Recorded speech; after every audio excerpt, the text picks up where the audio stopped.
ईर्ष्या तो न गई मेरे मन से रामधारी सिंह दिनकर द्वारा रचित एक निबंध है। इसमें लेखक ने ईर्ष्या की उत्पत्ति का कारण एवं उससे होने वाली हानियों का मनोवैज्ञानिक विश्लेषण किया है। साथ ही ईर्ष्या से विमुक्ति का साधन भी प्रस्तुत किया है।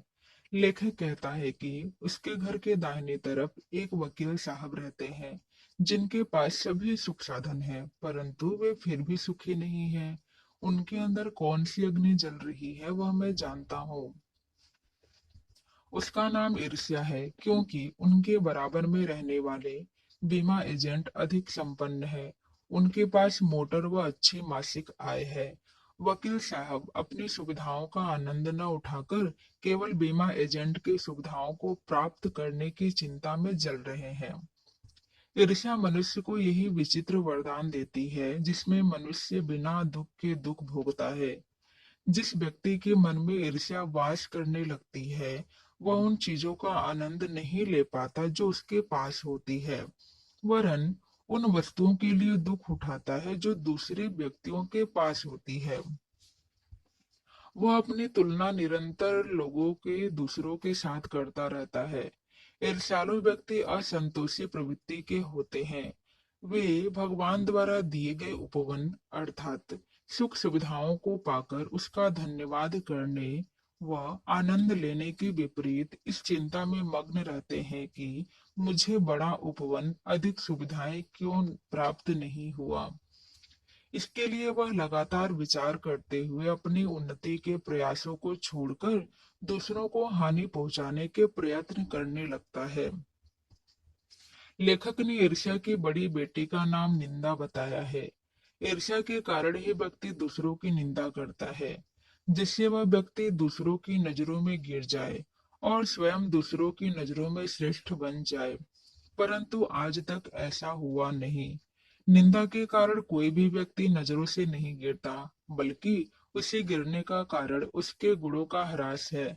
ईर्ष्या का काम जलाना है। सबसे पहले वह उसी को जलाती है जिसके हृदय में वास करती है।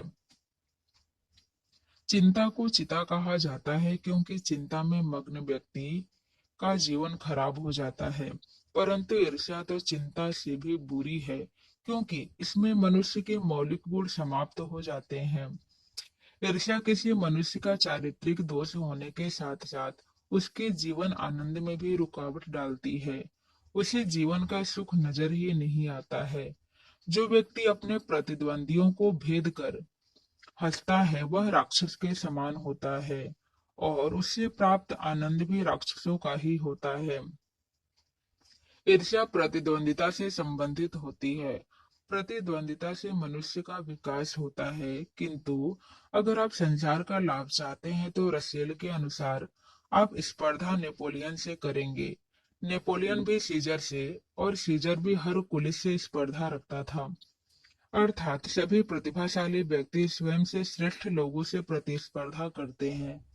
जो व्यक्ति सादा व सरल होता है, वह यह सोचकर परेशान होता है कि दूसरा व्यक्ति मुझसे ईर्ष्या क्यों करता है। ईश्वर चंद्र विद्यासागर भी कहते हैं कि तुम्हारी निंदा वही करता है जिसकी तुमने भलाई की है। और जब महान लेखक नित्शे इससे होकर गुजरे, तो उन्होंने इसे बाजार में भिनभिनाने वाली मक्खियां बताया, जो सामने व्यक्ति की प्रशंसा और पीठ पीछे उसी की निंदा करती है। ये मक्खियां हमारे अंदर व्याप्त गुणों के लिए हमें सजा देती है और हमारे अवगुणों को माफ कर देती है। उन्नत चरित्र वाले ईर्ष्यालु व्यक्तियों की बातों पर नहीं चिढ़ते, क्योंकि ईर्ष्यालु व्यक्ति तो स्वयं ही छोटी प्रवृत्ति के होते हैं। मगर छोटी सोच वाले व्यक्ति संपन्न लोगों की निंदा को ही सही मानते हैं, क्योंकि उन्हें लगता है कि हम इन लोगों का जितना भी भला करें, ये हमारा बुरा ही करेंगे। ऐसे व्यक्ति निंदा का उत्तर न देने वाले लोगों को उनका अहंकार समझते हैं। अगर हम भी उनके जैसे बन जाते हैं तो वे खुश हो जाते हैं। नित्शे ने भी कहा है कि आदमी के गुणों के कारण भी लोग उनसे जलते हैं। इन ईर्ष्यालु लोगों से बचने का उपाय है कि एकांत में रहा जाए। जो लोग संसार में नए मूल्यों का निर्माण करते हैं, वे इनसे दूर ही रहते हैं और ईर्ष्या से बचने के लिए ईर्ष्यालु व्यक्ति को सोच विचार की आदत का त्याग कर देना चाहिए। उसे अपनी सुविधाओं के अभाव को पूरा करने का रचनात्मक उपाय खोजना चाहिए। इस उपाय को खोजने की ललक उसके अंदर ईर्ष्या को समाप्त कर देगी।